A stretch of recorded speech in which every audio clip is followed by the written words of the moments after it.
여러분 교재가 성령 인도가 몇 페이지죠? 44페이지. 예, 44페이지 피시고요. 성령 인도. 우리 믿는 그리스도인들이 가장 이렇게 많이 알고 싶어하고 궁금하고 관심이 많은 게 기도를 어떻게 하면 응답받는가 이런 부분이랑 성령님이 우리 안에 계시다는데 성령님이 어떻게 우리를 도우시고 내가 성령님도 어떻게 다 받을 수 있을까 이런 부분이 우리가 신앙생활을 시작하는 사람이라든지 또 계속하는 사람들도 그런 부분이 궁금하고요. 또 끊임없이 더 성령의 인도를 더 완벽하게 받고자 그렇게 또 갈망하는 분야가 성령 인도가 아닌가 싶습니다. 우리 기본 요절 맨 밑에 보면 44페이지 성령 인도 요한복음 14장 26절 말씀을 우리 함께 읽어보겠습니다. 보혜사 곧 아버지께서 내 이름으로 보내실 성령 그가 너희에게 모든 것을 가르치고 내가 너희에게 말한 모든 것을 생각나게 하리라. 아멘. 우리 두 번만 더 암기합니다. 보혜사 곧 아버지께서 내 이름으로 보내실 성령 그가 너희에게 모든 것을 가르치고 내가 너희에게 말한 모든 것을 생각나게 하시리라. 아멘. 가르치고의 동그라미 생각나게 동그라미 좀 우리 가르치고 생각나게를 더 우리가 기억하면서 다시 한번 암기합니다. 보혜사 곧 아버지께서 내 이름으로 보내실 성령 그가 너희에게 모든 것을 가르치고 내가 너희에게 말한 모든 것을 생각나게 하리라. 아멘. 우리가 그리스도인이라면 누구나 성령 인도에 대해서 다 갈망하고요. 어떻게 성령 인도를 받는지 알고 싶어하는 분야가 바로 성령 인도인데 성령 인도를 잘 받으면 성공하는 삶 승리하는 삶을 살 수 있는 키가 바로 성령의 인도입니다. 그래서 우리가 성령님이 이 시대에는 삼위일체 하나님 중에서 성부, 성자, 성령 중에서 이 시대에 우리가 가장 긴밀하게 가장 교제하고 나를 가장 긴밀하게 도우시는 그분은 누구냐면 내 안에 계신 성령님이세요. 그죠? 우리 구약 시대도 아니고 예수님이 함께 살아계시는 그 시대도 아니고 예수님이 죽으시고 장사되시고 부활하시고 승천하신 그 지금 그리고 승천하시면서 우리에게 보내주신 성령님이 우리 가운데 임재할 수 있도록 예수님 영접한 우리에게 성령님이 내주하시죠. 그죠? 그래서 우리가 성경의 맥에서 배웠던 것처럼 이거에서 영접의 결과로 뭐가 어떤 게 있었어요? 영접의 결과 하나님 자녀가 되고 새로운 피조물의 본성을 갖게 되고 세 번째는 성령님이 내주하시게 되고 예. 그래서 지난주에 그렇게 복습을 했었는데 오늘 자신감 있게 잘하고 계십니다. 그래서 성령 인도에 대한 부분은요 어떤 방법이나 누가 이렇게 해서 인도받았대 이런 것보다는 기본 어떤 우리 심령의 바탕이 더 중요해요. 바탕, 마음가짐, 평강을 유지하는 거 나중에 성령 인도를 방해하는 요소를 보면 이런 것들이 방해를 하는구나라는 걸 좀 있으면 이제 배울 텐데 바탕이 중요하다는 거 방법적인 것보다도 기본적인 마음의 바탕이 중요합니다. 그래서 우리가 그 서론을 같이 한번 읽어보면 읽습니다. 이제 예수 그리스도 안에서 거듭난 우리는 하나님이 예수 안에서 주신 기업을 찾아 누리며 하나님의 자녀답게 세상에서 승리하며 평강 가운데 인도받으며 살게 되었습니다. 우리의 영은 거듭나는 순간 새로워졌지만 마음을 새롭게 함으로 변화를 받아 하나님의 자녀답게 생각하는 것은 하나님의 자녀로서 주신 기업을 누리기 위해서 가장 필요한 일입니다. 지속적으로 하나님의 말씀을 고백할 때 잘못된 우리의 생각도 바뀌게 됩니다. 하나님의 자녀가 된 우리에게는 성령께서 내주하시며 매일의 삶 속에서 모든 일 가운데 우리를 인도해 주십니다. 거듭난 우리들은 모두 성령의 인도를 받고 있습니다. 얼마나 풍성하게 모든 일 가운데 성령님의 인도를 받을 수 있는가는 우리가 얼마나 많은 분야에서 성령님께 귀를 기울이며 청종하느냐에 달려 있습니다. 아멘. 저와 여러분이 예수님을 영접하고 우리 이가에서 배웠죠? 영접하고 그러면 새롭게 태어나요. born again. 새로운 탄생이 시작되는 거예요. 예. 그래서 어저께 우리 조카 돌잔치를 갔는데 우리 6살짜리 아이가 자기는 돌잔치 사진이 없다는 거예요. 그러니까 이제 저희 오빠가 장난으로 너 그럼 죽었다 다시 살아나 그렇게 장난을 했어요. 그랬더니 전 이미 거듭났어요. 전 이미 다시 태어났어요. 라고 우리 6살짜리 아이가 대답을 딱 하는 거죠. 그래서 그러니까 이제 못 알아듣죠. 거듭난 걸 모르니까. 그래서 우리가 예수님을 영접하는 순간에 born again. 뉴 크리에이션, 새로운 창조가 일어나고요. 그래서 우리가 새로운 탄생이 시작됩니다. 그래서 이 영의 이 모습이 내가 감각적인 건 보이지 않지만 우리는 어떻게 하냐면 말씀에 의해서, 예수님을 영접하면 너희가 거듭날 것이다 라는 약속의 말씀에 의해서 우리는 말씀의 그 선언된 말씀을, 약속된 실제를 가지고 우리는 받아들이고 믿는 겁니다. 그럴 때 우리는 나는 느낄 수 없지만 내 영이 거듭나요. 근데 또 느낄 수 있어요. 어떤 사람에게 말씀을 전해보면 어떤 사람이 정말 그 사람이 마음이 평안해졌다든지 시커매던 얼굴이 밝아졌다든지 영이 정말 환해지는 거, 빛이 들어와서 것도 우리가 느낄 수 있지요. 그래서 우리가 또 성령 기도회라든지 이렇게 기도회를 통해서 우리가 또 같이 기도해보고 할 때 보면 그 사람의 마음 가운데, 영 가운데 반응하는 것들이 민감하게 우리가 또 체험되고 나눠지고 그런 분들 우리가 경험해 본 적이 있습니다. 그래서 우리가 성령님이 거듭나는 순간에 내 안에 와 계신데 왜 와 계시냐면 우리 삶에 관여하시면서 하나하나 돕기를 원하시는 거예요.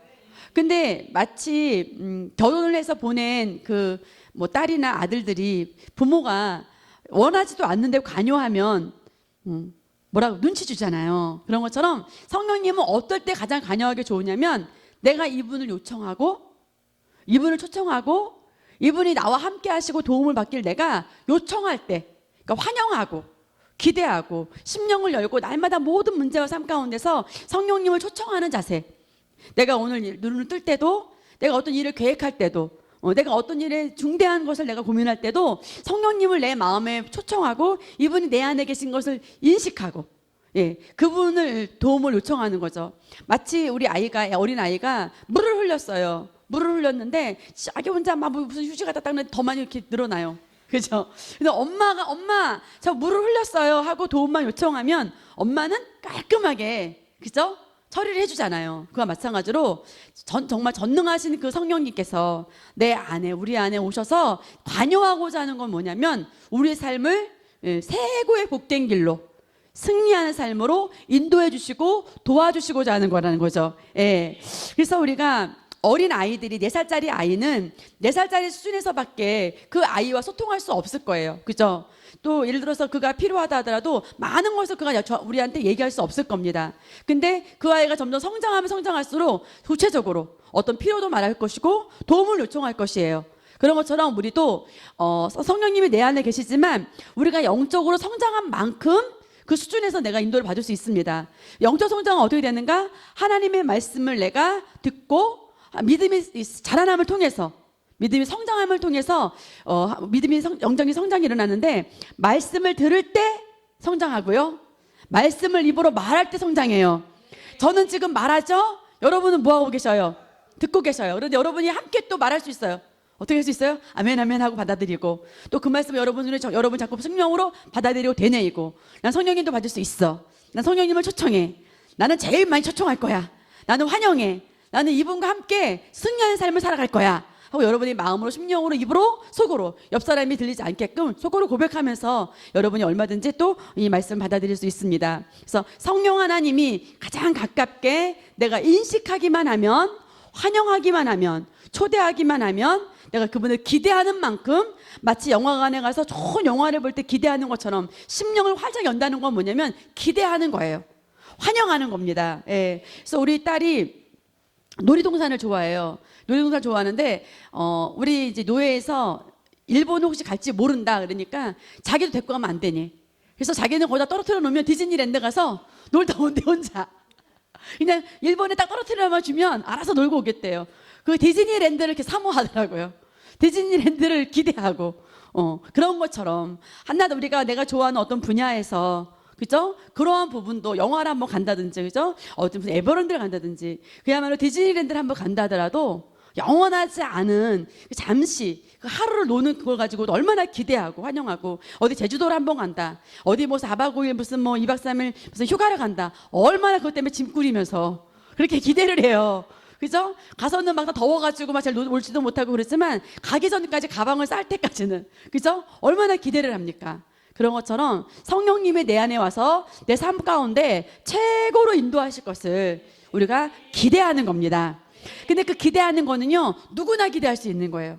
그래서 남자든 여자든 처음 태어났든 저처럼 그래도 그냥 믿은 지가 좀 오래되든 동일하게 누가 그분을 내가 환영하고 모셔드리고 그분을 내가 인식하느냐에 따라서 성령 인도를 최고로 받을 수 있습니다. 금방 말한 것처럼 4살짜리는 4살 수준에서밖에 인도를 받을 수가 없어요. 10살이라면 10살 수준에서 인도를 받을 수 있겠죠? 성장한다면. 그래서 우리가 영적 성장을 하기 위해서 하나님의 말씀을 열렬히 먹는 거고요. 그래서 이 시간에 여러분이 공부하는 것이고, 여러분이 집에 가서 또 미디어를 통해서 또 반복적으로 하나님의 말씀을 또 보고, 그래서 여러분들에게 또 내년에 제2매 또 여러분이 권하는 것이고, 또 우리 청년부는 토요일 반, 우리 주부들은 화요일 반 이렇게 권하고 있는데, 그걸 통해서 영적인 성장이 일어나는 만큼 성령의 인도를 온전히 받을 수 있고요. 온전히 받은 만큼 여러분이 그 축복된 삶을 온전히 누리게 되는 겁니다. 그래서 인생이 바뀌어버리죠. 예, 생애가 바뀌어버리고, 그죠? 예. 그래서 우리 성령 인도의 개념을 지금 잠깐 나눴고요. 금방 우리가 서론에서 읽었던 것처럼, 우리 영과 혼은 하나로 결탁돼 있어서요. 뗄래야 뗄 수 없어요. 영과 혼은 어떻게 보면 하나죠. 그런데 영은 거듭나는데 우리의 혼적인 부분이 하나님의 말씀으로 얼만큼 성장하느냐에 따라서 영과 혼이 일치됨을 통해서 성령의 인도를 받을 수 있기 때문에 뗄래야 뗄 수 없지만, 그 우리 혼이 하나님의 말씀이 통과하는데 지장을 받지 않도록 하나님의 말씀을 내가 정말 그 스피릿, 좀 겸손한 영을 가지고, 예, 티처블 스피릿을 가지고 좀 하나님의 말씀을 처음 대하는 자세로 그 말씀을 내가 흡수하고 받아들이고, 내가 그 말씀으로 내가 변화하고자, 변화된 말씀이 삶을 바꾸는 거예요. 새 가족인데, 우리 윤준 선생님 오늘 못 오셨지만 새 가족인데 그 삶에 놀라운 증거가 나타날 수 있는 건 뭐냐면, 그 사람 안에 변화된 말씀을 가지고 간 거죠. 오래 다녔다 하더라도 변화되는 말씀을 가져가지 않는다면, 변화하고자 하지 않는다면, 내 삶을 바꾸고 싶지 않다면, 나는 이대로 살 거야, 난 잘하고 있어, 이렇게 내가 하나님 말씀 받아들인다면 변화된 말씀을 가져갈 수가 없죠. 오늘 왜 와서 앉으라는 거야?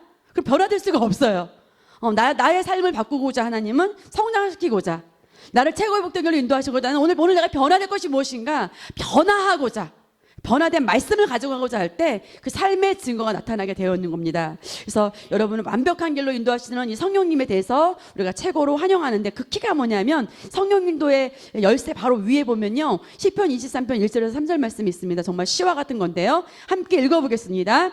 주는 나의 목자시니 내가 부족한 것이 없으리로다. 그가 나를 푸른 초장에 눕게 하시며 잔잔한 물가로 나를 인도하시는도다. 그가 내 혼을 소생시키시고 그의 이름을 위하여 의의 길들로 나를 인도하시는도다. 아멘. 어린 아이지만, 6살 아이지만, 자기가 1살 때 돌잔치 못해가지고 지금 남의 돌잔치에 사진을 찍는 철모르는 아이지만, 누가 농담으로 너 죽었다 다시 살아나, 다시 태어나, 너 그럼 돌잔치 할 수 있잖아, 저 이미 거듭났는데요, 저는 이미 거듭났어요, 저는 새롭게 탄생됐어요 라고 말할 수 있다는 건 뭐냐면, 그 아이가 말씀의 인도를 받는 거예요. 그 상황에서, 그 어떤 도전에서, 그 아이에게 닥친 어떤 문제잖아, 아이가 받아들일 수 없는 그 상황이잖아요. 그런데 그 상황에서 그 아이는 정확한 말씀의 계시가 10년 안에 있었습니다. 6살짜리였지만 난 뉴크리에이션, 나는 거듭났어요, 나는 새롭게 탄생됐는걸요, 나는 하나님의 본성을 가지고 있는걸요 라고 그가 말할 수 있는 것은 뭐냐면, 하나님의 말씀을 그가 가지고 있을 때 어린 영혼이라 할지라도 말씀의 인도를 받은 거죠. 예. 그래서 그가 나를 푸른 초장에 눕게 하시며 잔잔한 물가로 나를 인도하시는도다. 그가 내 혼을 소생시키시고 그의 이름을 위하여 의의 길들로 나를 인도하시는도다. 아멘. 그래서 정말 의의 길이라는 건 뭐냐면 의인을 인식하는 거예요. 내가 예수로 말미암아 의인인 것을 인식하고 의인으로서 기능하고, 예, 나는 의로운 자야, 나는 예수로 말미암아 완벽하게 의로운 자가 됐어, 의인의 생명을 가진 자야, 나는 의인의 길로 성공하는 자, 정복자보다 나은 그런 삶을 사는 자야 라고 내가 그렇게 인식하고 그렇게 갈 때 그 말씀이 나를 의인의 의로운 길로 하나님의 뜻을 선택하고 우리가 바른 걸 선택할 수 있고 그렇게 살아갈 수 있도록 그 말씀이 우리를 인도하시는 겁니다. 그래서 의인의 의식이 너무 중요해요. 의인의 의식, 의의 길로, 성공의 길로. 그래서 하나님의 말씀은 의로 교육하게 유익한데, 의인인 것을 아는 것을 알게 하는 것, 어린아이라 할지라도 할아버지라 할지라도 나는 의인이다라는 것을 알게 하는 말씀이 뭐냐면 바로 하나님의 말씀이라는 거죠. 그 하나님의 말씀을 배웠을 때 그 말씀이 인도해 주는 거예요. 혹시 내가 실수했더라도 이거 나 아니야, 이거 난 아니야, 내가 혹시 잠깐 누굴 미워했다 하더라도 이건 내가 아니야, 나는 사랑하는 자야. 나는 용서하는 자야. 나는 긍휼이 풍성한 자야. 나는 하나님의 사랑으로 정말 날마다 우물을 길어내는 자야. 내 안에 생수가 넘쳐. 그래서 우리가 마중물을 붓는 거죠. 나의 의인인 것을 인식하는 것이 바로 우물에 마중물을 붓는 거예요. 내가 잠깐 육적인 그런 훈련되지 못한 것들이 나올 때에 마중물을 붓는 거죠. 나 이런 자 아니야. 나는 의인이야. 난 새로운 피조물이야. 라고 의인임을 인식할 때 주님이 그때 우리를 인도하시는 겁니다.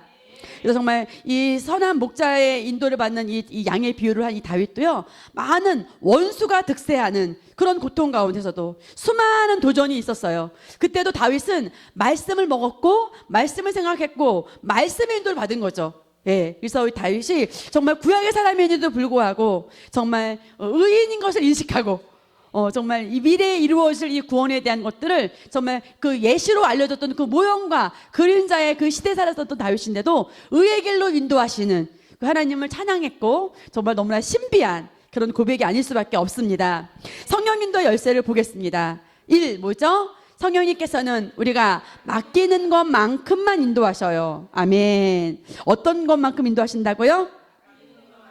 예, 우리가 인생의 여정을 어떻게 비유할 수 있냐면요, 마치 자동차를 운전하고 가는 게 저와 여러분이에요. 저는 잘 운전을 특히 저만 못하죠. 운전을 다 잘하시는데 우리 조지사님까지 잘하니까 정말 할렐루야인데, 조지사님 졸지 마세요. 어깨를 한번 흔들고. 자, 졸지 마세요. 자, 좀 졸리울 시간이긴 한데 갈망하면 졸음이 떠나요. 어떤 말씀, 성령이 어떻게 인도하시나라고 사모하는 마음이 더 크면 사실 이렇게 졸 수 없습니다. 그래서 우리가 성령의 인도는 맡기는 것만큼인데, 우리가 자동차를 운전할 때 내가 운전을 해요. 마치 운전 보조석에서 정말 제가 오늘 목사님도 실시간인데 우리 사모님이 여보 껴줘. 저는 운전을 못하는데 5개 껴줬는데도 막 예의 없게 들어와도 여보 그냥 선한 마음으로 껴주세요. 마치 보조석에서 그냥 중얼중얼 거리는 사람처럼 에이 여보 그런 말 하지 마세요. 좋은 것만 뿌리세요. 할렐루야 하고 넣어주시고요. 기아니까 넣어주시고 현대니까 넣어주시고 막 넣어주세요. 예. 보조석에 운전 보조석에서 마치 그렇게 말하는 것처럼 내 정말 삶에서 저와 여러분이 잘못된 선택을 하려고 할 때 너 그거 아니잖아 하고 우리 심령 안에서 이분이 인도해 주신다는 거죠. 근데 내가 이분을 인식하지 않으면, 맡기지 않으면 이분이 도와줄 수 없다는 거예요. 예. 우리 아기들이 막 짐 가방 들고 가는데 막 무거운 우유 막 빨리 가서 폼플레이트 먹고 싶어가지고 지가 들고 간다 그러잖아요. 엄마가 들고 가면 5분이면 갈 것 같은데 낑낑 매고 얘가 굳이 그걸 지가 들고 간다 그래요. 5살, 6살짜리가. 맡기면 어때요? 본인도 편하고. 어떤 아이들은 또 귤박스도 들고 간다 그래요. 걷지도 못해요. 그죠? 예. 우리가 마치 맡기지 않으면 정말 최고의 복된 길로 인도할 수 있는 성령님이 계신데, 말씀이 계신데, 내가 그 말씀을 따라가지 아니하고 성령님의 인도 따라가지 않고 내 생각대로, 내 방법대로, 내 의지대로 그렇게 살아간다는 거예요. 그래서 우리가 운전 보조석에 앉아 계신 분 성령님이시니까 어떻게 하라고요? 내 인생의 모든 문제, 운전만 말하는 게 아니라, 예, 운전만 말하는 게 아니라 모든 어떤 도전이나 어떤 상황이나 문제가 왔을 때 하나님 이 일 어떻게 하면 더 좋을까요? 어떻게 하면 더 좋을까요? 자녀와의 갈등이 있을 때 하나님 이거 어떻게 해결하면 좋을까요? 남편과의 부부간에 어떤 관계가 문제가 있을 때 하나님 이거 어떻게 하면 좋을까요? 문제마다 도움을 요청하고 내가 맡기는 것만큼 하나님이 인도해 줄 수 있다는 거죠.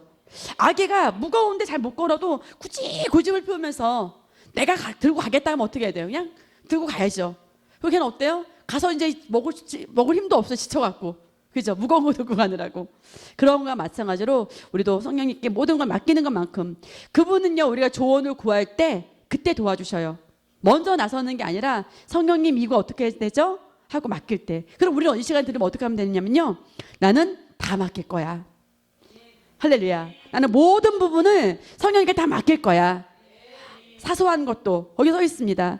이번에 보면 우리는 모두 성령의 인도를 받을 수 있습니다. 그랬습니다. 우리 잠언 위에 말씀 먼저 읽을까요? 내 마음을 다하고 주를 신뢰하고 내 자신의 명철을 의지하지 말라. 모든 길에서 그를 인정하라. 그리하면 그가 내 길을 지도하시리라. 내 자신의 눈에 현명하게 되지 말라. 주를 두려워하고.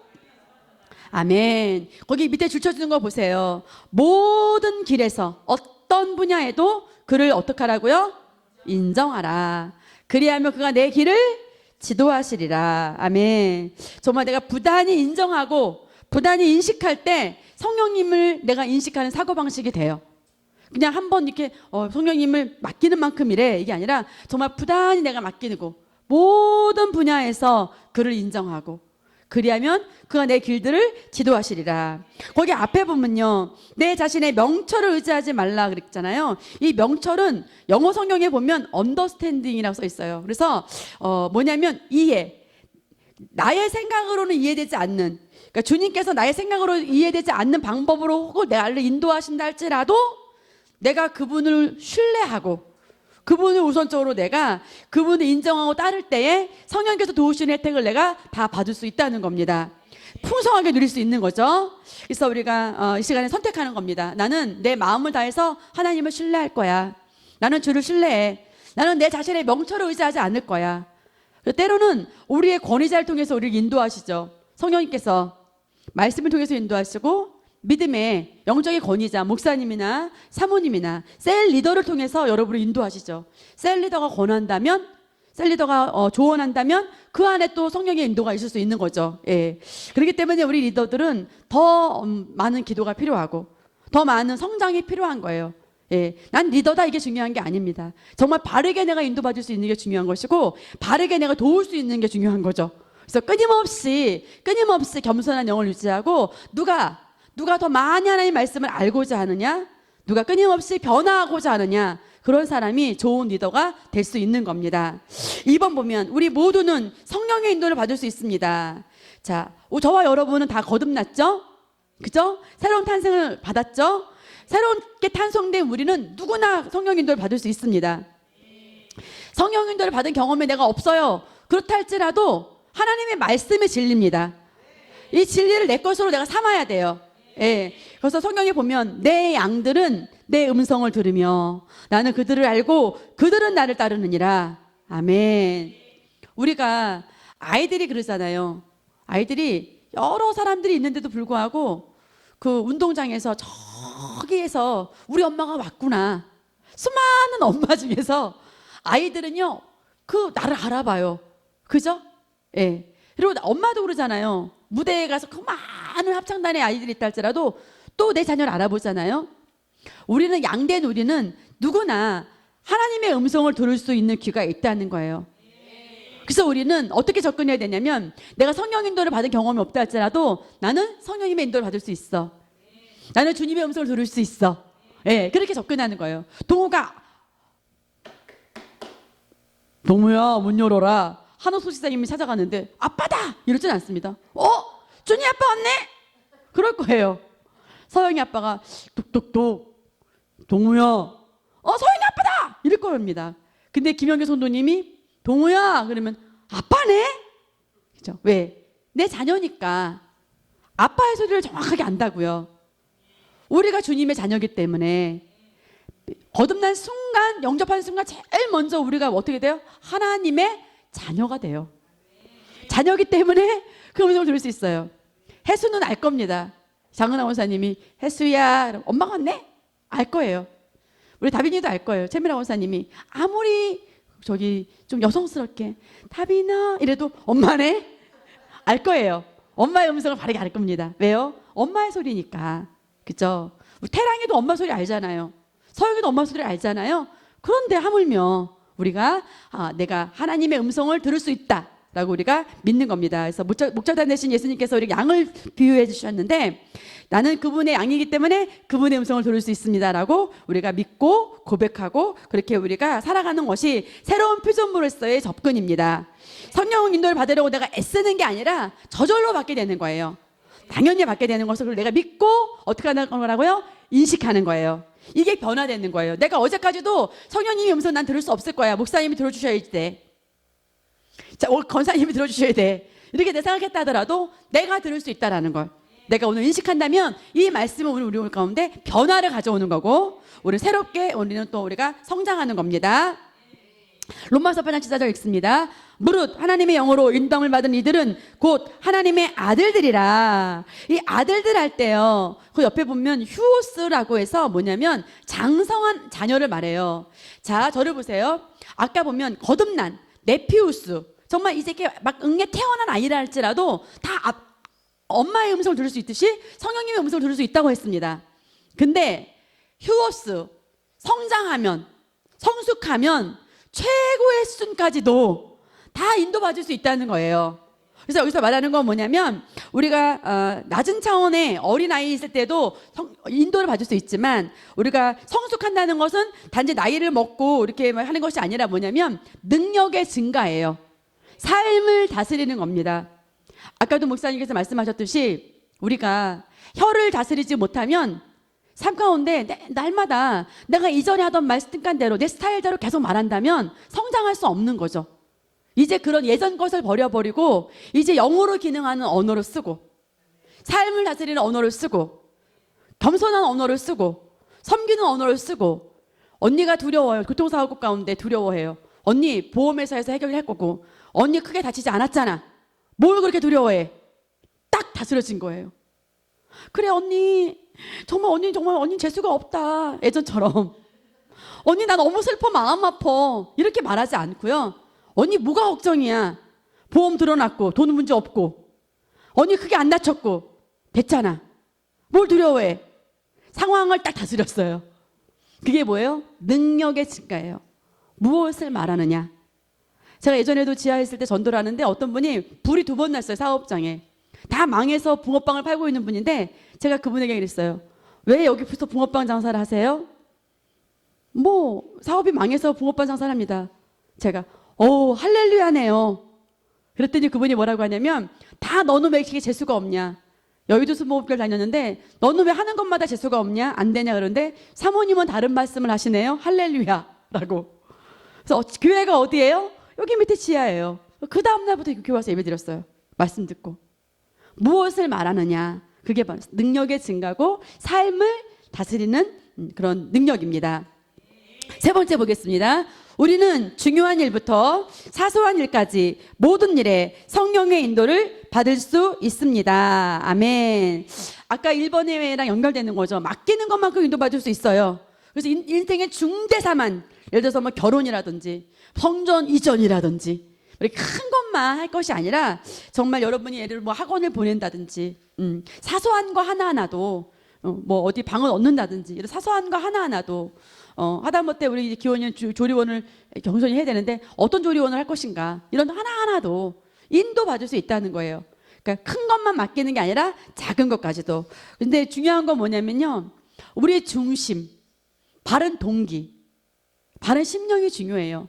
나만을 위해서 살 것인가, 내가 나눠주고 도와주고.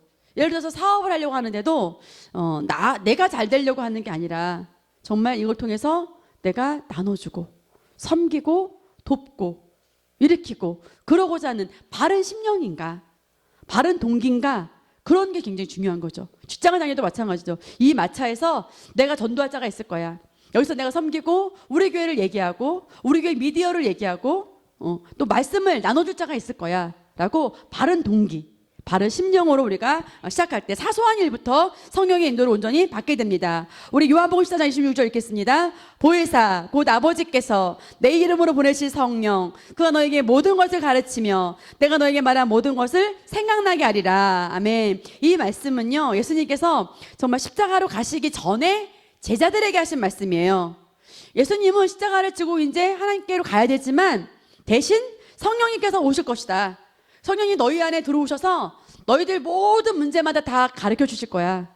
생각나게 할 거야. 필요할 때 말씀을 떠올리게 하실 거야. 근데 내가 하나도 내 마음에 저장된 말씀이 없다면 떠올릴 수가 없잖아요. 그래서 우리는 열렬하게 고백하는 겁니다. 우리 지금은 어려움이 없어요. 근데 인생에 어떤 도전이 와요. 그럴 때 나는 상황을 다스리는 자야 하고 내가 떠올릴 수 있어야 된다는 거죠. 내가 지금 건강한데 어떤 암 선고를 갑자기 받았어요. 나는 아플 수 없어. 선언할 수 있는 그런 명확한 말씀을 가지고 있어야 된다는 거죠. 그가 채찍에 맞음으로 나는 이미 나음을 얻은 자야. 나는 부요한 자야.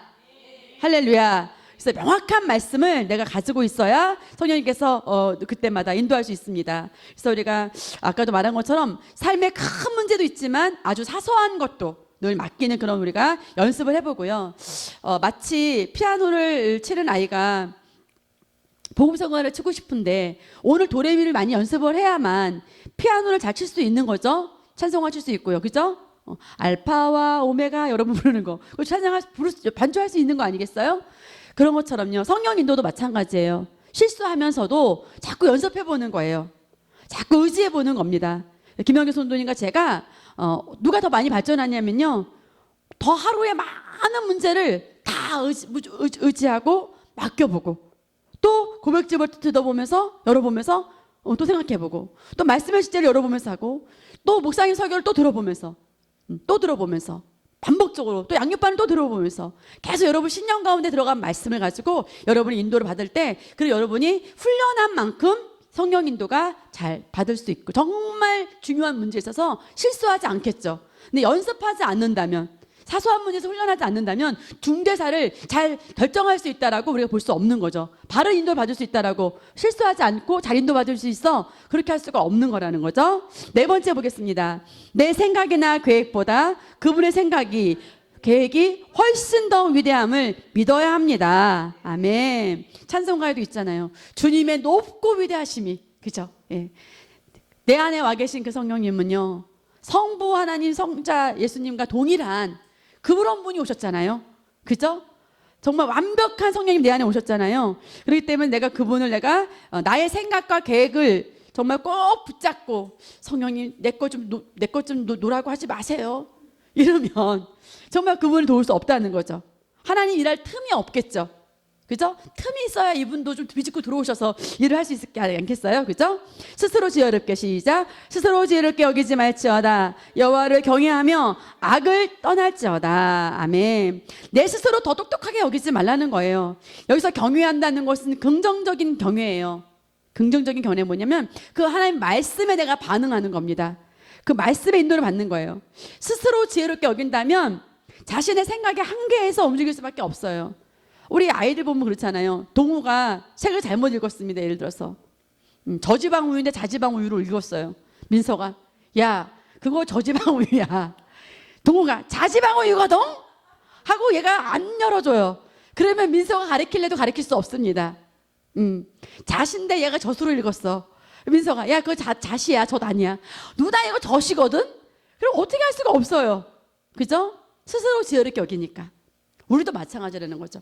내가 스스로 지혜롭게 여기지 않고 하나님의 본성과 생명으로 내가 거듭났지만 내 안에 계신 성령님이 더 온전히 잘 인도할 수 있다는 것을 내가 믿고 말씀의 권위를 내가 인정하고 내가 하나님께 잘 나 자신을 내어드리는 것이 되는 것만큼 우리 하나님께서 인도를 받을 수 있습니다. 따라합니다. 주님, 저는요 모든 일에 저의 생각이나 계획보다 하나님이 성령님이 더 위대한 것을 완전히 믿어요. 완전히 믿어요. 확실하게 믿어요. 그렇지만 이게 아니라는 거죠. 확실하게 믿는다면 어떻게 해요? 따라가는 거죠. 그분이 음성 주시는 대로, 그분이 말씀 주시는 대로. 그래도요 이게 아니죠. 그분의 위대함과 그걸 우리가 따라가는 겁니다. 그래서 우리가 늘 말씀을 반복해서 고백할 때 그 상황에서 그분의 위대하심을 내가 인식하게 되고 그렇게 내가 인식하며 사고방식이 되어서 그렇게 살아갈 수 있습니다. 말씀과 내가 사고방식이 돼야 돼요. 그래야 그 말씀이 나를 인도할 수 있는 겁니다. 다섯 번째, 우리 김영규 성도님 읽어볼까요? 다섯 번째 성령님의 인도는 시작. 아멘. 구약 시대는요 밖으로부터 인도했어요. 왜죠? 죄인의 본성을 가진 자였기 때문에. 근데 새 피조물인 우리는 하나님의 본성과 의로운 본성으로 우리 교체시켰다고 그랬죠? 우리는 영이 거듭났다고 그랬죠? 그 때문에 우리 안에 성령님이 내 안에 오셔서 우리를 도와주십니다. 그래서 본성 자체가 바뀐 겁니다. 새 언약에 속한 우리는 하나님의 생명을 다 가졌습니다. 그래서 따라합니다. 내주하시는 성령, 내 안에 계시는 성령. 그래서 우리가 구약의 사람들은요 어떤 밖의 표적을 보고 이랬습니다. 예. 그런데 특별히 우리가 구약에서 여러분 이제 교재 나온 것처럼 구약과 신약의 차이인데요. 우리 고기를 한번 읽어보겠습니다. 가운데 구약과 신약의 차이 시작. 구약 시대에는 성령님이 내주할 수 없었기 때문에 선지자들의 예언이나 환경, 즉 외부적인 요소로 인도받았습니다. 그러나 예수님께서 십자가에 죽으신 이후 부활 승천하시고 성령을 우리에게 선물로 주심으로 이제 우리는 외부적인 요소가 아닌 우리 안에 거하시는 성령님의 인도를 우리 영을 통해 받게 됩니다. 아멘. 안에 계신 성령을 영을 통해 받게 되기 때문에 밖으로부터 보는 게 아니라는 거죠. 그래서 우리가 구약시대 제비뽑기라든지 제비뽑기 요나 우리 대표적으로 알죠? 제비뽑기라든지 기드온의 양털 전쟁을 해야 되는데 이 전쟁에서 이길지 말지 하나님 이걸 알려주세요라고 해서 어떻게 했냐면 하나님 양털은 젓지 않고 땅만 젓게 해주세요 그랬어요. 그랬더니 하나님께서 정말 땅은 젓고 양털은 안 젓겠어요. 또 그 다음에 어떻게 했냐? 양털만 젓고 땅은 안 젓게. 또 그렇게 응답받았어요. 그리고 그것을 보고 외부적인 상황과 환경을 보고 응답받았다는 거죠. 근데 이 시대예요. 이 시대는 외부적인 환경에는요. 마귀도 역사할 수 있어요. 사단도 방해를 할 수가 있어요. 다 하나님이 하셨다고 할 수 없습니다. 그래서 우리가 어떤 일이 뭔가 잘 되는 것 같아. 이 다 성령이 도우시나 봐. 뭐가 좀 안 되는 것 같아. 하나님이 도우시지 않나 봐. 이렇게 하면 안 된다는 거죠. 잠깐 어떤 훈련과 과정이 있다 할지라도 내 안에 계신 성령님의 인도를 정확하게 내가 받는 것이고 영 안에서 우리가 받는 겁니다. 그래서 외부적인 상황이나 환경을 가지고 인도받는 것이 아니라 안에 계신 성령을 통해서 우리가 인도받는 겁니다. 그래서 만약에 예언을 받았어요. 그런데 만약에 누가 여러분에게 와서 뭐 당신이 이렇게 될 거다라고 예언을 했는데 그것은 내가 내 안에서 내적인 내 안에서 충분히 이것은 나에게 상황에 맞는 예언인 거 아닌 걸 분별할 수 있도록 안에 계신 성령께서 다 분별시켜 준다는 거죠.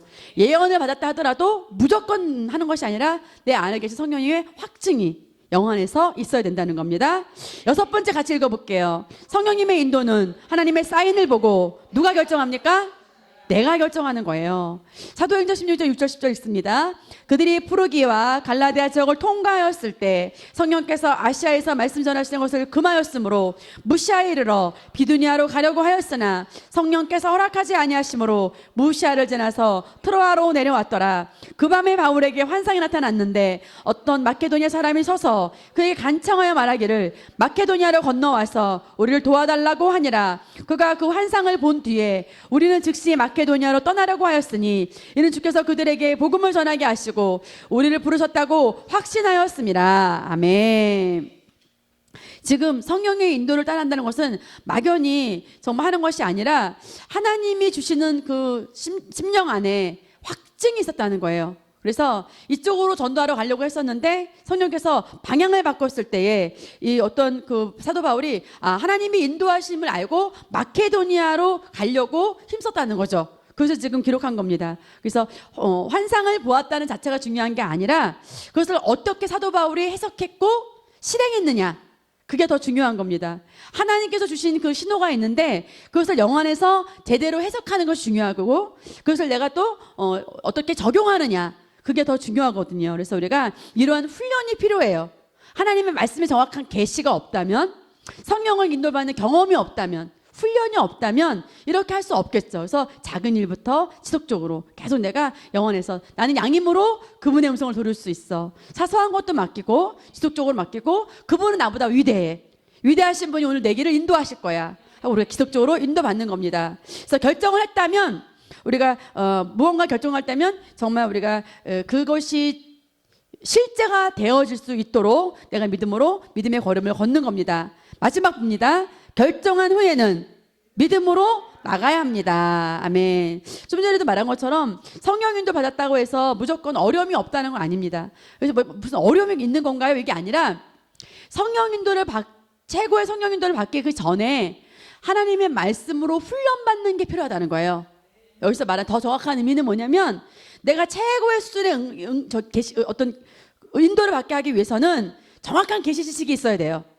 정확한 계시 지식이 있어야 되고 그것을 영 안에서 하나님의 말씀이 활성화되도록 방언 기도도 필요한 것이고 고백 기도도 필요한 것이고 그래서 내 영과 혼이 하나님의 말씀을 일치할 수 있는 영을 활성화시키고 혼을 하나님의 말씀으로 먹이고 계시가 올 수 있도록 준비하는 훈련이 필요하다는 거죠. 그럴 때 최고의 우리가 계시를 받을 수 있는데 중요한 건 뭐냐면 내가 늘 하나도 모른다는 자세, 내가 늘 사모하는 자세, 환영하는 자세, 내가 겸손하는 자세, 내가 이 하나님의 말씀으로 내 삶을 변화시키고자 하는 자세, 변화하고자 하는 그런 마음을 갖는 자에게 변화된 말씀이 들어가요. 그냥 듣는 자에게는 변화된 말씀이 들어갈 수가 없습니다. 듣고 앉아 있는 거죠. 정말 심령 안에서 내가 정말 갈망하면서 내가 성장하기를 원해, 내가 변화되기를 원해, 그런 갈망이 있을 때, 그런 뜨거운 열정이 있을 때 변화되는 말씀이 심령 안에 쑥 들어가는 거예요. 앉아만 있다가 의자만 데워놓고 썬데이 크리스찬으로 그렇게 갈 수도 있어요. 그래서 뭐가 필요하냐면 갈망이 필요해요. 그럼 어떻게 하면 되죠? 나는 갈망할 거야. 나는 변화시키는 말씀을 가질 거야. 나는 변화하기 위해서 오는 말씀을 받아. 나는 성장하기를 원해. 그리고 우리가 그런 고백이 필요하겠죠. 자, 성령 인도의 방법이 있습니다. 성령 인도 끝까지 주의하며 따르십시오라고 있네요.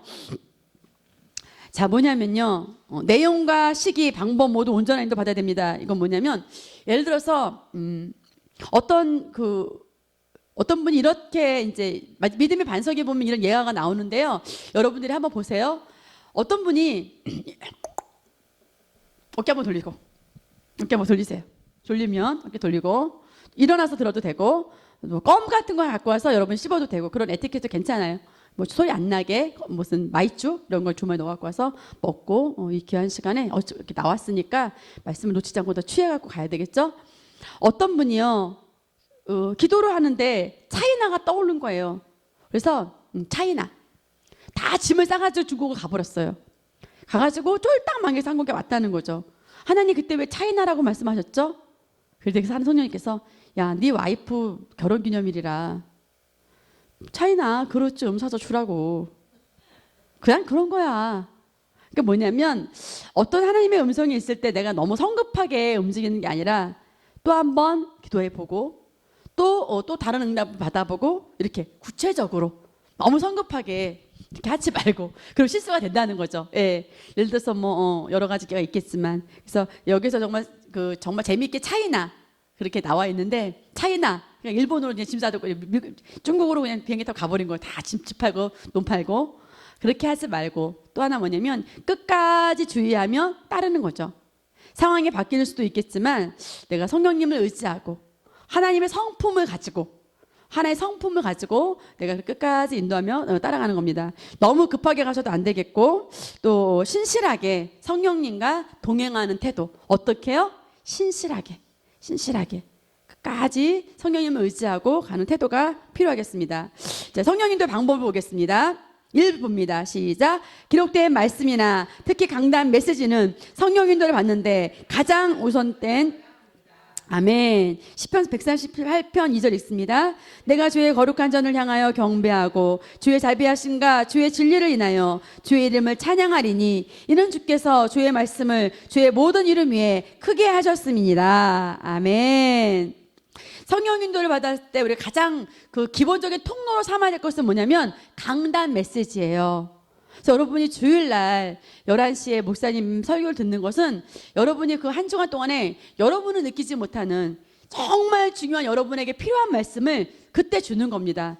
성령께서 강력하게 우리 개인에게 주고자 하는 말씀을 공동체 속에서 기름 부으신 가운데서 어떤 사람은 그냥 흘리는 말씀이 그 사람이 너무 중요한 말씀이 될 수 있고요. 또 공통적으로 그 말씀이 모든 성도에게 응답이 되는 경우도 있습니다. 누구에겐 스쳐 지나가는 말씀인데 나에게 그날 응답이 되는 말씀이 있는데, 그때 우리 교회를 향해서, 양대 우리 성도를 향해서 담임 목사님, 지역교회 목사님을 통해서, 담임 목사님을 통해서 주시는 메시지, 강단 메시지가 성령 인도의 최고의 메시지예요. 근데 여러분 그 주일 예배를 놓친다면, 그 예배의 깃발을 꽂지 않는다면 너무나 많은 손실이 있겠죠. 그래서 여러분이 예배를 최우선으로 깃발을 꽂는 거예요. 예, 어떻게 하라고요? 예배를 최우선으로. 그래서 여러분, 나룻배를 운전한 사람들이요, 나룻배 그 주변을 보고 열심히 이렇게 배를 젓는데요.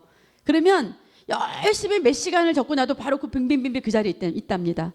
근데 목표 지점을 두고 내가 저기 멀리 저길 갈 거야. 강 건너. 저 지금 뭐가 있는 곳에, 저 소나무가 있는 곳에 목표를 정하고 거기를 바라보고 가잖아요. 그러면 나룻배가 거기 목표 지점에 가 있다 그래요. 우리가 성령 인도를 받는 것, 여러분이 인생의 어떤 목표 하나하나 다 정해놓으시고요. 매 시간 예배는, 그 깃발을 꽂는 그 예배는, 강단 메시지는 정말 그 목표를 향해서 가는데 지속적으로 인도하는, 방향을 제시하고 우리 비전을 제시하고 내가 가야 할 삶의 방향을 인도하는 그 메시지가 되기 때문에 지역교회 담임 목사님 말씀이 최고의 메시지가 되는 겁니다. 그래서 우리 교회의 방향과 나의 방향과 그런 것들을 하나님이 목사님을 통해서 전달하신다는 거. 자, 두 번째 보겠습니다. 영적 뭐예요? 직감입니다. 간단한 사인으로 뭐라고 써 있어요? Yes와 No. 영적 개념, 영적 직감의 개념이라고 했습니다.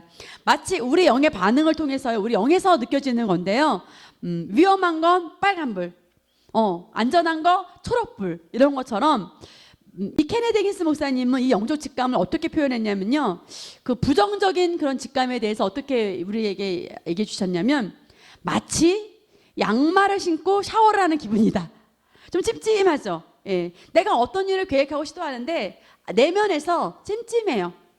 내가 뭐를 계약하려고 하는데, 내가 뭔가를 무슨 어떤 일을 도전하려고 하는데 찜찜해요. 마음이 편하지 않아요. 깨름직해요. 그러면 부정적인 신호라는 거죠. 노 사인이라는 거죠. 그럴 땐 어떻게 해요? 멈추면 되는 거죠. 내가 또 어떤 걸 계획하는데 너무 좋아요. 너무 행복해요. 그럼 예스 사인이라는 거죠. 예, 그래서 영적 직감은 우리가 거듭난 영 안에 누구나 성령님이 계시기 때문에 영적 직감은 새 가족이라더라도 다 개발시키고, 우리 지금 고3들도 할지라도 영적 직감은 정말 많이 개발하면 좋은 거예요. 예, 직감을 통해서. 내가 무슨 심는데 꺼림직해요. 그러면 멈추겠죠. 내가 그 모여서 섬기고 싶는데 너무나 기뻐요. 흥분돼요. 그러면 심으면 되겠죠. 영적 그 직감에 의해서 우리가 알 수도 있습니다. 예를 들어서 직장을 옮겨야 되는데 지금인지 좀 더 견뎌야 되는지, 그런 것들도 영적 직감을 통해서 다 하나하나 우리가 복잡해 보이는 문제를 할지라도 어떻게 하면 되냐면 하나하나 해결하는 거예요. 직장을 옮길 것인가? 그러면 그것을 직장을 받았어요. 그럼 어디로 갈 것인가? 또 그 부분에 대해서, 또 월급은 얼마큼 할 것인가? 그 부분에 대해서 구체적으로 우리가 인도를 받을 수 있는 겁니다. 누가복음 1장 47절 있습니다. 내 영이 하나님 내 구주 안에서 기뻐하였도다. 아멘. 마리아가 예수님을 잉태한 후에 엘리사벳을 만나서 한 고백이에요. 여러분, 결혼도 하지 않은 처녀가 아기를 가졌다는 것은 여러분 정말 얼마나 정말 어떻게 보면 깨림직한 일이잖아요. 근데 예수님이 그 안에 있다라는 것을 알렸을 때에, 그죠? 그래서 그가 정말 너무나 그 영적 직감 그 상황과 상관없이 너무나 평안하고, 마리아가 내 영이 하나님 내 구주 안에서 기뻐하였도다. 마리아가 그 내 안에 예수 그리스도가 잉태됐다는 걸 알고 나서는 너무나 마리아의 마음이 정말 그 영적인 직감이 긍정적인 직감으로, 행복한 직감으로, 이렇게 마리아가 그 말씀을, 약속을, 언약을 이루어질 그런 실제를 받아들였던 그런 고백이 바로 긍정의 신호라는 것을 우리가 알 수 있고요. 부정적인 어떤 상황은요, 보기에는 문제가 없어 보일 수도 있어요. 겉으로 볼 때는, 바깥 상황을 봐서는. 근데 안에서 강하게 그런 어떤 느낌이 있다면, 그래서 저 같은 경우도 여러분을 보지 못하는 문제를 제가 좀 많이 보죠. 저건 반드시 저런 문제가 있을 텐데, 이런 걸 보죠. 그리고 부정적인 그런 게 있을 수 있죠. 그래서 여러분 자꾸 발전시켜가는 거죠. 발전시켜가는 것이고, 어떻게 하면 볼 수 있냐면, 정말 영혼을 세우고자 하고, 정말 영혼의 유익으로 유하고, 한 사람 한 사람이 다 온전히 세워지기를 바랄 때 영적 직감이 더 발달합니다. 예, 한 영혼 한 영혼을 향해서 정말 온전히 세워지길 바라고, 그가 온전히 사역의 일을 하길 바랄 때, 그때 영적 직감이 더 민감하게 발휘가 될 수가 있어요. 그래서 예를 들어서 멘토링을 여러분이 받는 데 있어서도, 또 누군가를 하는 데 있어서도 정말 필요한데도 이 사람이 받으려고 하지 않는다면 그 개에게 진주를 줄 수 없잖아요. 돼지에게 진주를 줄 수 없잖아요. 근데 그가 안 받아들이려고 하면 어떻게, 성장을 못해도 내비둬야 돼요. 예. 꺼리끼고 그가 불편하게 받아들이고 하면 그냥 내버려두는 거죠. 영적 직감으로도 그런 것도 우리가 알 수 있습니다. 자, 우리 사도행전 27장 9절에서 10절 말씀을 같이 읽어보겠습니다.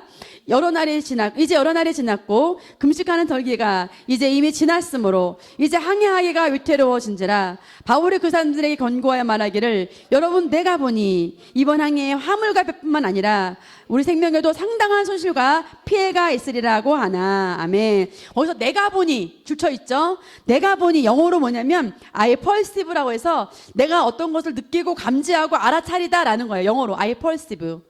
내가 뭔가를 알아차리고 느끼고 감지했다는 뜻입니다. 사도 바울이요, 배를 탄 사람이 아니었습니다. 어떻게 보면 어부가 아니었다는 거예요. 배 전문가가 아니었어요. 그런데 그때 항해를 하는 사람은 혜수야, 누가 운전을 했겠나? 사도 바울이 운전했겠나? 그 배 전문가가 운전을 했겠나? 전문가. 근데 전문가는 이렇게 볼 때 그냥 항해를 해도 될 것 같은 거예요. 바다 상황을 보니까. 근데 사도 바울의 마음의 영적 직감은 이거 너무 위험한 거야. 그래서 하나님께서 영적인 직감으로 사도 바울에게 알게 하셨다는 거죠. 그래서 말한 거예요. 여러분, 이번 항해는 너무 화물뿐만 아니라 많은 손실이 큽니다. 이번 항해는 출발하지 말아야 됩니다 했는데도 불구하고 출항을 했어요. 네, 그런 것이 지금 기록된 것을 사도 바울이 받았던 영적 직감. 다시 말하면 부정적인 직감인데 뭐냐면 영이 편안하지 않은 상태입니다. 예, 그래서 우리가 누구에게 어떤 권면을 해야 되거나 누굴 일으키거나 이렇게 할 때 영이 편안하지 않은 상태. 그럴 때는 어떻게 하죠? 조금 한 걸음 물러섰다가 그 때를 기다리는 거죠. 그렇게 하면 또 우리가 이제 그 더 적절한 시기에 그 사람 성장시킬 수 있을 수도 있습니다. 영의 소리가 있어요. 영의 소리. 또 땡땡하고 뭐라고 써있어요? 양심의 소리. 그 다음에 4번은 무슨 소리가 있어요? 성령의 소리. 여러분, 사실 어떻게 보면 내 안에 영이, 거듭난 영 안에 성령님이 거하시기 때문에 성령의 소리, 영의 소리를 구분한다는 건 사실 좀 그래요. 뭐냐면 성령님은 정확한 소리를 내주시고 우리를 인도하시는데 내 수준이 말씀도 없고 계시 지식도 없고 정확한 인도를 받을 수 없어서 하나님의 말씀의 인도보다 내 양심의 소리가 더 큰 거. 그래서 온전한 인도를 받을 수 없는 상태가 영의 소리예요. 근데 계시 지식이 있고 방언을 기도하고 영을 활성화시켜서 그래서 하나님 말씀을 많이 아는 게 중요한 거죠. 예, 최고의 사업가가 되는 거, 성장하는 거, 내가 내 자녀를 최고의 자녀로 탁월하게 키울 수 있는 것, 성령의 소리를 들어야겠죠. 그죠? 영의 소리 가지고는 안 되겠죠. 예, 그렇기 때문에 우리가 성장하는 거예요. 그래서 여러분이 생애에 있어서 예수상한학교를 1, 2년 여러분이 거기다 정말 던진다는 것은 여러분 자녀나 여러분 개인이나 여러분 인생에 너무나 놀라운 일입니다. 이건 정말 바꿀 수 없는 거예요. 예, 정말 보화를 팔아가지고 정말 집을 팔아도 가야 된다면 가는 곳입니다. 김진호 목사님과 세션의 사모님 그랬잖아요. 사우디 가서 정말 몇 년간 벌은 돈을 가지고 레마 학교에 가는데 이 복음을 배우는데 다 사용했잖아요. 천막에 정말 그냥 뜨거운 털사에서 집도 없이 천막에서 내가 진을 치고 있는다 하더라도 내가 정말 이 레마 학교 가서 이 복음을 배워야 되겠다. 그때 어떤 목사님 만나서 거주하게 하시고 우리 그냥 한 시간만 비행기도 아니죠. 자가용 타고 땡 가면 우리는 이 엄청난 복음 받을 수 있잖아요. 예. 그래서 성령의 소리. 내가 아무리 성령의 소리, 온전한 소리를 듣고 싶어, 난 듣고 싶어, 그래서 되는 게 아니에요. 내가 말씀을 알아야 되는 거죠. 열렬히 공부해야 되는 거죠. 케네디 에기스 목사님은 그랬습니다. 왜 하나님의 유업은 어마어마한데 왜 그 어마어마한 유업을 많은 사람들 가운데, 많은 크리스찬 가운데 실제화시키지 못할까? 그것은 믿는 자가 하나님의 말씀을 열렬히 공부하고자 하지 않고 하기 싫어하기 때문이다. 억지로 마치 도살장에 끌려가는 자들처럼 하나님 앞에 나올 때 그들은 그러한 모습으로 나온다. 크리스 목사님은 그렇게 말했습니다. 우리가 그럴 수 있어요. 그죠? 어마어마한 유업이 있습니다. 그걸 다 누리게 하려고 성령이 우리 가운데 임재하고 계셔요. 그래서 목사님과 저는 목사님과 제가 최선을 다해서 여러분을 섬기지만 여러분도 인도하고 안내합니다. 근데 거기 여러분이 던지면 여러분이 그러면 탁월한 복을 받을 수 있는 겁니다. 그래서 성령의 인도라는 것은 사도행전 13장 2절 3절 있습니다. 그들이 주를 섬기며 금식하고 있을 때 성령께서 말씀하시기를 내가 불러시키는 일을 위하여 바나바와 사울을 내게 따로 구별해 놓으라 하시니라. 그러므로 그들이 금식하고 기도한 후에 그들에게 안수하여 떠나보내니라. 아멘. 그래서 지금 사도 바울이 말씀으로 충만해 있으니까 사역자도 세울 수 있고요, 사명자도 세우고 제자도 세우고 교회도 개척하고 어마어마한 일을 지금 감당한 겁니다. 사도행전 8장 29절에 보면 그때 성령께서 빌립에게 말씀하시기를 가까이 가서 이 마차에 함께 타라 하시더라. 아멘. 그래서 어디에 가서 내가 일해서 영혼을 구원해낼지도 빌립에게 하나님께서 알게 하신 것이죠. 그래서 저와 여러분이 먼저 영적인 수준을 높이는 것이 중요합니다. 그래서 대학에 가서 우리 다빈이랑 이제 혜수도 대학 가고 찬호도 갈 거지만 대학에서 영적인 수준을 높여주지 않아요. 할렐루야. 하나님의 말씀이 있는 곳에서 영적인 수준을 높여줄 수 있습니다. 지적 수준은 높여줄 수 있어요. 대학에서. 예. 여러분을 또 에티켓도 배울 수 있게 하고요, 많은 걸 배울 수 있습니다. 그러나 하나님의 말씀만이 우리의 거듭난 영을 성장시킬 수 있는 단 하나의 진리가, 그것밖에는 재료가 없습니다. 하나님 말씀만이 나를 성장시키는 재료입니다. 자, 환상 보겠습니다. 환상은 어떻게 해야 돼요? 바르게 해석되어야 되며 느낌은 매우 중요합니다. 환상의 종류가 있습니다. 첫 번째는 뭐죠? 영적 환상. 두 번째는 트랜스. 세 번째는 열린 환상. 환상이라는 거는 뭐냐면 어떤 영적인 메시지를 담고 있는 그림이나 장면을 보는 건데요, 보는 것보다 중요한 것은 뭐냐면 바른 해석이 중요해요. 그리고 또 영적인 느낌도 굉장히 중요합니다. 그래서 우리가 멘토가 필요해요. 여러분 어떤 환상을 봤을 때 목사님이나 사모님에게 다른 어떤 이런 내가 환상을 봤는데 어떻게 해석하면 좋습니까? 여러분이 나름대로 또 해석을 해봐도 좋지만 바른 그런 해석이 필요하고요. 트랜스라는 건 뭐냐면 정말 마치 여러분들이 뭐 이렇게 기도할 때 입신하는 경우, 성령 기도회 때라든지 우리가 올림픽 부흥회라든지 입신하는 경우도 많이 있었잖아요. 그래서 영적인 세계를 슬쩍 들여다보는 수준을 넘어서 영적 세계로 잠시 들어가서 어떤 분명한 그림을 보게 되는 것. 예. 잠시 의식이 없어져서 깜빡 졸거나 꿈을 꾸고 저랑 보여주는 경우도 있습니다. 그래서 저도 이런 트랜스라든지 또 어떤 환상이라든지 이런 것들 본 경험이 있는데 목사님도 그런 경험이 있으시다 그래요. 근데 여러분 이거보다 더 중요한 건 뭐냐면 말씀이에요. 정확한 말씀을 따라가면 돼요. 할렐루야. 마지막으로 뭐냐면 열린 환상입니다. 사도 바울이 눈을 뜬 상태에서 정말 하나님의 영광과 예수 그리스도께서 하나님 오른편에 서신 것을 봤잖아요. 그래서 정말 이거는 저도 경험이 없는데 열린 환상은 가장 강력합니다. 눈을 쓴 상태인데 정말 성령님의 온전한 그런 그 강권적인 개입으로 보게 되는 것, 그게 바로 열린 환상입니다. 예언 보겠습니다. 예언은 있습니다. 예언은 무조건 받아들여서는 안 되며 반드시 뭐 해야 돼요? 분별해야 합니다. 사도행전 11장 28절 30절 있습니다. 그들 가운데서 아가보라 하는 한 사람이 일어나서 성령으로 알리기를 온 세상에 큰 흉년이 있을 것이라 하더니 글라우디오 가이사 때에 그렇게 되니라. 그때 제자들은 각자 능력에 따라 유대 사는 형제들에게 구호금을 보내기로 결정하고 이를 실행하며 그들이 모은 것을 바나바와 사울을 통해 장로들에게 보내더라. 아멘. 즉 아가보라고 선지자가 성령으로 말미암아서 흉년이 있을 거에 대해서 지금 예언한 것을 말해요. 예언은요, 바른 예언은 어떻게 알 수 있냐면요, 고린도전서 14장 31절에 뭐냐면 바른 예언은 권면하고 세우고 안위하는 거예요. 그 사람을 잘 안보해주고 그 사람을 잘 권면해주고 그 사람을 세우는 거라면 바른 예언이에요. 예, 그렇지 않다면 바른 예언이 아니에요. 그렇게 분별할 수 있습니다. 그러니까 정확한 예언, 바른 예언이라는 건 뭐라고요? 영혼을 세우고 안위하고 권면하는 것, 그런 것을 분별할 수 있습니다. 그래서 각자의 인생의 부르심과 관련된 중요한 문제들을 우리가 어떤 사람들 다루어주고 예언을 했다면 그냥 받아들이는 게 아니라 마치 우리가 선물을 받은 것처럼 선반에 이렇게 올려놨다가 지속적으로 그런 방향으로 또 하나 인도하시고 또 인도하시고 이렇게 할 때 그 예언을 가지고 내가 풀어서 그것을 내가 정말 포장을 풀어가지고 사용해야 될 때에 그때 사용하면 되는 것입니다. 자, 영적인 꿈, 나이트 비전에 대해서는 다루지 않겠고요. 여러분 나중에 예성하나교회 가면 이런 부분에 대해서는 좀 명확하게 배울 것이고요. 새신자가 배우기에는 조금 이른 감이 있어서 사모님도 다루질 않았습니다. 자, 마지막 보겠습니다. 성령 인도를 방해하는 요소가 있어요. 여러분, 성령 인도는 말 그대로 하나님의 성품에 의해서 인도하겠죠. 성령님이 마귀는 아니시잖아요. 그죠? 하나님과 동일한 성품을 갖고 계시겠죠? 그렇기 때문에 그분은 어떤 분이세요? 사랑하시는 분. 그분은 인내하시는 분. 그분은 한없이 긍휼을 베푸시는 분. 그런데 첫 번째 보니까 성령 인도를 방해하는 요소는 뭐예요? 용서하지 않음.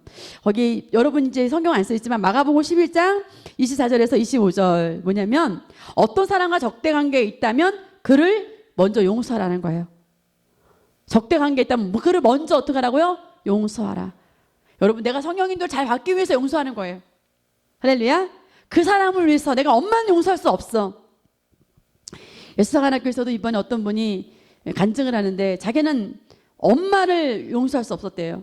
엄마가 그렇게 사랑할 수 없었대요. 근데 1년 과정을 통해서 그런 것들을 뛰어넘고 자기가 안에 하나님의 사랑이 있다는 걸 알고 그것이 그 문제가 해결된 걸 간증했어요. 변화된 말씀을 가지고 간 거죠. 그 사람이 10년 안에. 예. 그런 것처럼 적대 관계에 있는 사람을 용서할 수 없다면 성령의 인도를 하나의 성품과 반대되기 때문에 마귀가 역사하기 좋은 밭이 되는 것이기 때문에 성령님이 인도하기가 좋지 않다는 겁니다. 두 번째는 뭐죠? 서로 사랑하지 않음. 그래서 우리가 하나님은 사랑이시기 때문에 우리가 서로 사랑으로 반응할 때 우리 승리의 자리로 축복의 자리로 우리가 인도할 수 있습니다. 사랑하지 않는 심령은 성령님과 반대돼요.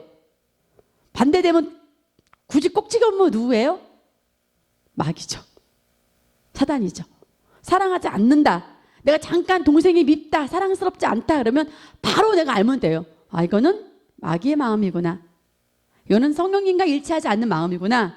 이렇게 알 수 있습니다. 아까 영화부에 아기가 왔는데 막 투정 부려하고 안 놀려고 그래요. 언니들이 도와주고 해수 선생님 봤잖아. 그지? 도와주려고 그러는데 절로 가! 오지 마! 오지 말란 말이야! 막 이랬을 때 사모님이 그랬잖아. 야, 너 그러면 그거는 천사의 마음은 아니야. 성령님의 마음은 아니야. 그렇게 막 화내고 그런 거는 짜증내는 거는 마귀의 마음이야.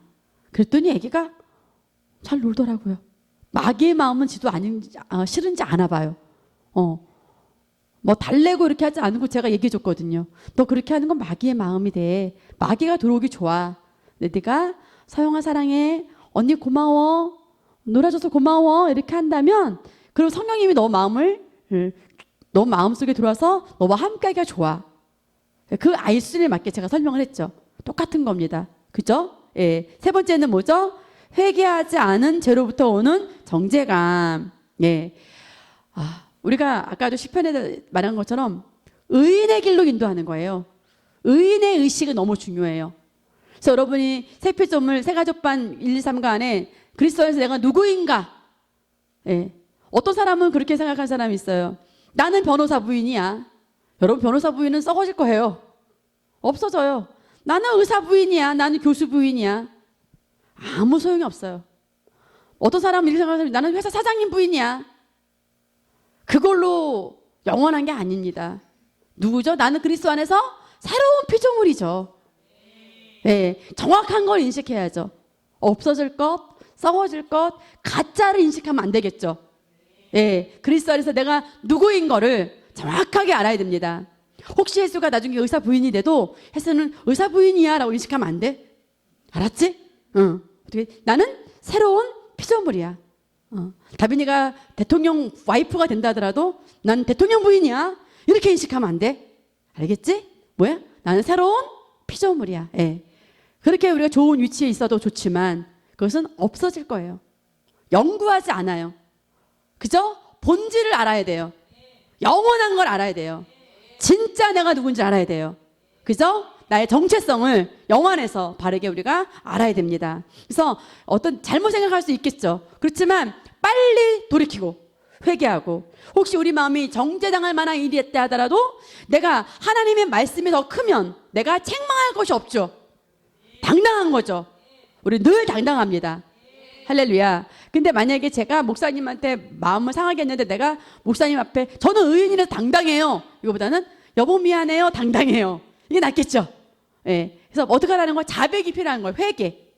회개하지 않은 죄로부터 오는 뭐예요? 정죄감. 정말 자백한다면 바로 예, 하나님 앞에 어떤 정죄감이나 어떤 열등감이나 죄책감이 없이 하나님의 임재 앞에 담대하게 설 수 있는 권리 또는 능력, 위치. 이게 뭐예요? 의의 정의예요. 이거 알면 예수학원학교 입학해요. 시험에. 의의 정의만 하나 외우면 하나님의 임재 앞에 어떠한 정죄감이나 열등감이 없이 나는 영이고 혼을 가지고 있고 몸 안에 살고 있다. 예수학원학교 통과합니다. 시험 보면 저는 조금 잘 못 봤습니다. 자, 네 번째 뭐죠? 하나님 성품을 잘 알지 못함. 하나님 성품을 우리가 알죠. 그는 선하시고, 그래서 그는 항상 선하시고, God is good, devil is bad. 마귀가 우리에게 어떤 문제를 갖다 줘요. 그리고 얘는요, 싹 도망가요. 아, 하나님 왜 그래요? 하나님이 그런 줄 알아. 아닌데. 하나님은 어떻다고요? 항상 선하신 분. 예. 그래서 하나님은 마귀가 갖다 준 문제를 얼마든지 협력의 선으로 바꿀 수는 있어요. 또 우리가 그 전에 더 방언으로 기도하고 열렬히 기도하고 고백하고 그러한 상황이 오지 않게 할 수도 있습니다. 그러나 혹시 갖다 줬다면 아, 하나님 정말 이러시면 안 되지. 이러면 안 되는 거예요. 하나님이 갖다 놓은 게 아닌데. 할렐루야. 예, 어떤 문제나 상황 모든 것들은 사단이 갖다 주는 겁니다. 그걸 우리가 하나님 정말 그러면 되겠어요? 나한테 왜 그러세요? 마귀한테 말하세요. 마귀야, 너 왜 그러니? 난 이런 거 영향받지 않는다. 할렐루야. 하나님의 성품을 바르게 잘 알아야 됩니다. 다섯 번째 뭐냐면 고정관념이에요. 내가 그냥 그렇게 계속 그런 생각을 갖고 있다면 성령 인도를 받을 수가 없습니다. 변화하지 않으려고 하는 자세, 변화하지 않으려고 하는 태도, 대책이 없죠. 성령 인도해 주실래도. 그런데 내가 변화하고자 할 때 정말 새 가족이라 하더라도요. 교회 온 지 얼마 안 된다 하더라도 변화하고자 하면 변화가 일어나는 거예요. 놀랍죠. 근데 가방끈을 가지고 아무리 오래 교회 다닌다 하더라도 변화하지 않으려 한다면 고정관념을 가지고 있다면 그러면 성령님의 인도를 받는데 그것이 방해를 한다는 거예요. 우리 다비냐 회수가 이렇게 젊을 때 교회를 다니기 너무 좋아. 사모님도 어렸을 때부터 교회 다녔는데 중요한 건 뭐냐면 더 좋은 조건이 될 수도 있지만 그냥 힘들게 교회 와서 앉아만 있을 수도 있어. 변화하지 않으려고 한다면. 근데 내가 변화하고자, 난 정말 변화하고 싶어요. 나는 성장하고 싶어요. 내가 정말 젊을 때 청년 때 안에 부르셨다면 나에 대한 특별한 부르심이 있겠죠, 하나님? 난 최고로 나는 복을 받으려고 하는 거겠죠? 주일 밤에 지금 이렇게 와서 말씀까지 제가 듣는데 난 정말 변화해야 되겠습니다. 고정관념을 내려놓고. 그러면 우리가 성령님의 인도를 방해받지 않습니다. 주의할 점. 시간을 임의로 정하지 말아라. 아까 말했죠. 나 이 문제 이때까지 해결받을 거야. 이렇게 하지 말라는 거죠. 특별한 방법으로, 환상으로만. 아, 꿈도 안 꿔. 그러지 말라는 거예요. 날마다 떨어질 강단 메시지가 있잖아요. 말씀이 있잖아요. 고백 기도집이 있잖아요. 그러니까 여러분 특별한 방법을 역사하기를 기도하지 말라는 거죠. 중요한 일일수록 충분히 여유를 가지고 확실한 응답을 받을 때까지 어떻게 해요? 기다리라. 차이나 하고 짐 싸고 가지 말고. 예, 하나님께서 감동을 줄 수 있지만 중요한 일일수록 충분히 여유를 가지고 어떻게 여유를 가지라고요? 충분히 뭘 가지고? 여유를 가지고. 예, 우리 마지막 결론이 있습니다. 하나님이 주신 모든 기업은 우리가 믿음으로 누릴 수 있으며 그 믿음은 작은 것으로 시작하여 점점 크게 자라 후에는 더욱 풍성히 누리게 됩니다. 성령께서 우리 각자에게 내주하시는 이유 중 하나는 우리를 고와 같이 버려두지 아니하고 인도하기 위해서입니다. 성령으로 인도함을 받는 것은 하나님의 자녀인 우리에게 주어진 특권입니다. 또한 우리 모두는 성령의 인도를 받을 수 있습니다. 작은 것부터 주는 것부터 시작해서 인생의 아주 사소한 문제까지 인도받는 풍성한 하나님의 인도로 형통하는 그리스도인의 삶을 누립시다. 아멘. 자, 보니까 크리스마스 25일이 성탄절이 주일이더라고요. 그래서 그날은 휴강하겠습니다. 성탄절날 25일은 휴강하고요. 18일까지는 계속 양육반을 하겠습니다. 18일까지 하면 아마 7강까지 할 거예요. 그리고 한과 쉬고 그 다음에 이제 우리가 1월에 조금 더 하면 한 4과 정도를 하면 1월 말 정도에 양육반 수료식을 할 수 있을 것 같습니다. 예, 우리 서로 너무 우리가 이 자리에 와 있다는 게 얼마나 감사합니까, 그죠? 내가 여기 앉아서 이 시간에 하나님의 말씀을 들을 수 있을 때 너무 감사하고 저는 전해서 감사하고 여러분 또 받아서 감사하고 우리 하나님께 영광의 박수 올려드리고 마치겠습니다.